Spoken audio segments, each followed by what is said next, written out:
चलिए जानते हैं आज शाम की 50 फटाफट बड़ी खबरों को सिर्फ 10 मिनट में। पर अभी तक आपने इस वीडियो को लाइक नहीं किया है तो लाइक कर दीजिए और आप किस देश, राज्य और जिले की जानकारी चाहते हैं कमेंट बॉक्स में जरूर बताएं। इससे पहले जान लेते हैं खबरों से जुड़ी कुछ सुर्खियां। सपा अध्यक्ष अखिलेश यादव के चाचा राजपाल सिंह यादव का निधन, समाजवादी परिवार में शोक की लहर। हरदीप सिंह निज्जर मर्डर केस में कनाडा सरकार को बड़ा झटका, 4 आरोपियों को जमानत, भारत पर लगाए थे आरोप। चुनावी भागीदारी में नया इतिहास रचने को तैयार भारत, जल्द बनेगा 1 अरब मतदाताओं का देश। दिल्ली की सीएम आतिशी का केंद्र सरकार पर हमला, कहा दूसरी बार मुझे मुख्यमंत्री आवास से बाहर निकाला। डोनाल्ड ट्रंप ने कनाडा का मैप शेयर कर उस पर लिखा स्टेट ऑफ यूएसए, कनाडाई नेताओं ने दिया कड़ा जवाब। आम आदमी को बड़ी राहत, 10 लाख तक कमाई वाले लोगों को चुकाना पड़ेगा 0 टैक्स। लंका से ज्यादा सोना मध्य प्रदेश में निकल आएगा, यदि भाजपा नेताओं की निष्पक्ष जांच हो जाए तो जीतू पटवारी का बड़ा बयान। ट्रंप के कनाडा को लेकर बयान पर भड़के ट्रूडो का कड़ा जवाब, कहा आपका सपना कभी पूरा नहीं होगा। कांग्रेस ने लॉन्च की जीवन रक्षा योजना, मिलेगा 25 लाख का हेल्थ इंश्योरेंस। कंगना ने प्रियंका गांधी को दी इमरजेंसी देखने की सलाह, कांग्रेस नेता बोले हम जनता को फिल्म देखने नहीं देंगे। चलिए बढ़ते हैं दोस्तों अपनी पहली खबर की ओर। सपा अध्यक्ष अखिलेश यादव के चाचा राजपाल सिंह यादव का निधन, समाजवादी परिवार में शोक की लहर। दोस्तों, समाजवादी पार्टी के अध्यक्ष और पूर्व मुख्यमंत्री अखिलेश यादव के चाचा राजपाल सिंह यादव का निधन हो गया है।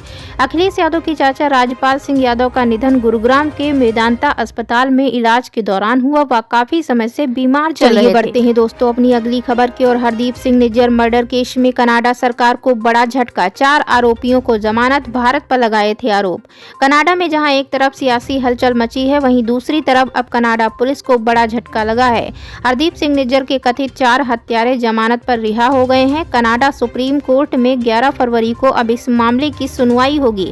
दरअसल सबूतों के अभाव में कनाडा पुलिस निचली कोर्ट में पेश नहीं हो रही थी। इसी के बाद सुप्रीम कोर्ट ने 4 आरोपियों को स्टे ऑफ प्रोसीडिंग्स पर रिहा कर दिया है। बताते चले कि जिस हरदीप सिंह निज्जर हत्याकांड को लेकर कनाडा के प्रधानमंत्री ने भारत पर गंभीर आरोप लगाए थे, उसी हत्याकांड में कनाडा की पुलिस पेश नहीं हुई, जबकि कथित 4 हत्यारे करण बरार, अमनदीप सिंह, कमलप्रीत सिंह और करणप्रीत सिंह के खिलाफ आरोप पत्र कोर्ट के सामने दाखिल कर दिया गया। चलिए बढ़ते हैं दोस्तों अगली खबर की ओर। चुनावी भागीदारी में नया इतिहास रचने की तैयारी में भारत, जल्द बनेगा 1 अरब मतदाताओं का देश। भारत जल्द ही 1 अरब से अधिक मतदाताओं वाला देश बनने की ओर अग्रसर है। मुख्य निर्वाचन आयुक्त सीईसी राजीव कुमार ने मंगलवार को यह ऐतिहासिक घोषणा की। उन्होंने कहा कि भारत का लोकतांत्रिक ढांचा निरंतर मजबूत हो रहा है और मतदाता भागीदारी के नए आयाम स्थापित हो रहे हैं। राजीव कुमार ने एक संवाददाता सम्मेलन के दौरान बताया कि वर्ष 2024 को विश्व स्तर पर चुनावों का वर्ष कहा जाएगा। इस वर्ष दुनिया की 2/3 आबादी ने विभिन्न चुनावों में हिस्सा लिया। भारत में भी 8 राज्यों और केंद्र शासित प्रदेशों में सफलतापूर्वक चुनाव कराए गए। मुख्य निर्वाचन आयुक्त ने कहा, हम 99 करोड़ मतदाताओं की संख्या को पार कर चुके हैं और जल्द ही 1 अरब मतदाताओं का आंकड़ा पार करने जा रहे हैं। चलिए बढ़ते हैं अपनी अगली खबर की ओर। दिल्ली की सीएम आतिशी का केंद्र सरकार पर हमला, कहा दूसरी बार मुझे मुख्यमंत्री आवास से बाहर निकाला। दिल्ली की सीएम आतिशी ने एक बड़ा दावा किया है। उन्होंने कहा कि आज दिल्ली चुनाव की घोषणा हुई है। बीजेपी के नेतृत्व वाली केंद्र सरकार ने 3 महीने में दूसरी बार मुझे मुख्यमंत्री आवास से बाहर निकाल दिया है। बीजेपी सोचती है कि वे हमारे घर छीनकर, हमें गाली देकर और मेरे परिवार के बारे में बुरा सोचकर हमें काम करने से रोक देंगे। वे हमारे घर छीन सकते हैं, हमारे काम रोक सकते हैं, लेकिन दिल्ली के लोगों के लिए काम करने के हमारे जज्बे को नहीं। चलिए बढ़ते हैं दोस्तों अगली खबर की ओर। डोनाल्ड ट्रंप ने कनाडा का मैप शेयर कर उस पर लिखा स्टेट ऑफ यूएसए, कनाडाई नेताओं ने दिया कड़ा जवाब।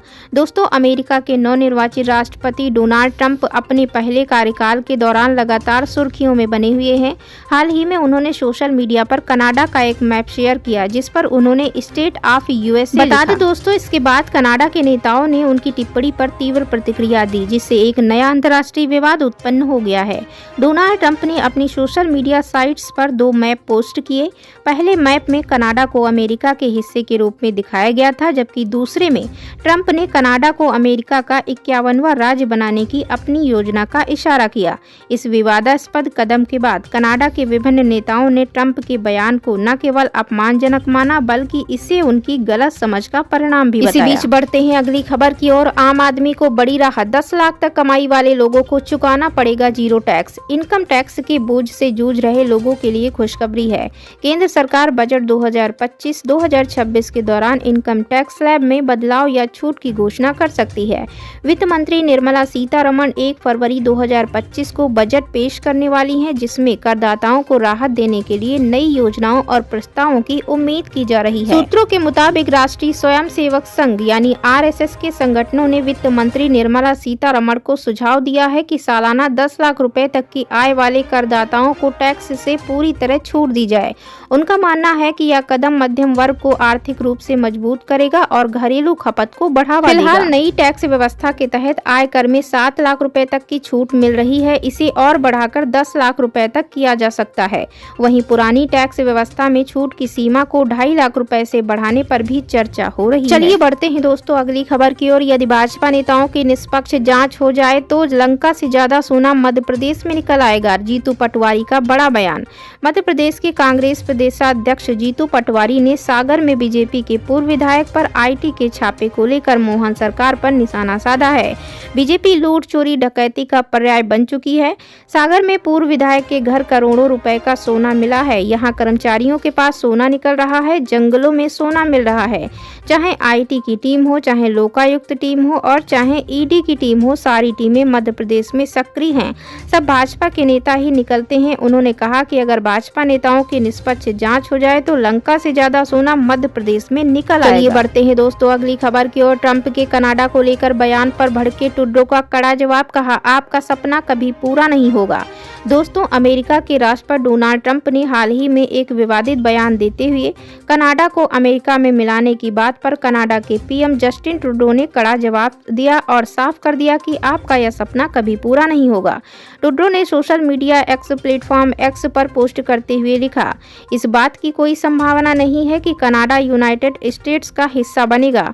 उन्होंने कहा कि कनाडा और अमेरिका का व्यापार और सुरक्षा साझेदारी दोनों देशों के वर्कर्स और नागरिकों के लिए फायदेमंद है। चलिए बढ़ते हैं दोस्तों अगली खबर की ओर। कांग्रेस ने लॉन्च की जीवन रक्षा योजना, मिलेगा 25 लाख का हेल्थ इंश्योरेंस।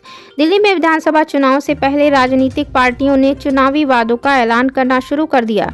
इसी बीच कांग्रेस पार्टी ने दिल्ली वासियों के लिए जीवन रक्षा योजना लॉन्च की है।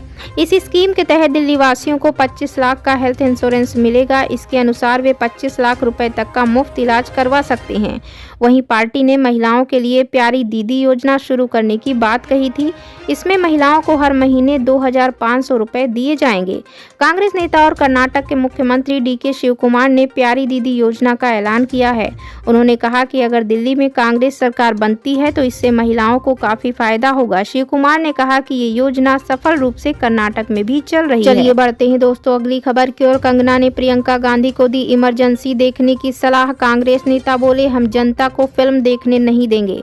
दोस्तों, दिवंगत प्रधानमंत्री इंदिरा गांधी की सरकार के दौरान 1975-77 में लोकतंत्र के काले दौर को चित्रित करने वाली कंगना रनौत अभिनीत इमरजेंसी ने कांग्रेस पार्टी में काफी खलबली मचा दी है। जैसे जैसे फिल्म अपनी रिलीज की तारीख यानी 17 जनवरी के करीब आ रही है, कांग्रेस नेताओं ने इसे प्रचार फिल्म करार दिया है। इतना ही नहीं, पार्टी के नेताओं ने कंगना को लेकर भी कटाक्ष किया है। वहीं इसी बीच कंगना ने प्रियंका गांधी को इमरजेंसी देखने का न्योता दिया। महाराष्ट्र के कांग्रेस नेता हुसैन दलवाई ने अभिनेता सह भाजपा सांसद कंगना रनौत पर लैंगिक भेदभाव वाला कटाक्ष किया है। कांग्रेस नेता ने कहा, वह देश के इतिहास और इसके राष्ट्रीय प्रतीकों के बारे में कुछ नहीं जानती। उन्हें भारतीय जनता पार्टी ने भौंकने के लिए लोकसभा सांसद बनाया है। उनका अपना कोई कद नहीं है और वह RSS के हाथों की कठपुतली बनी हुई है। उन्होंने कहा, RSS द्वारा उनके कानों में जो कुछ भी डाला जाता है वह वही बोलती हैं। कांग्रेस नेता हुसैन दलवाई ने न केवल फिल्म और इसके निर्माताओं की आलोचना की बल्कि यह भी मांग की कि वे उनके वित्त पोषण के स्रोत की जांच की जानी चाहिए, ताकि पता चल सके कि भारत की लौह महिला की विरासत को कम करने में उनके पीछे कौन खड़ा था। वहीं कांग्रेस नेता ने धमकी दी कि अगर फिल्म में कुछ आपत्तिजनक दिखाया गया तो हम इसकी स्क्रीनिंग नहीं होने देंगे।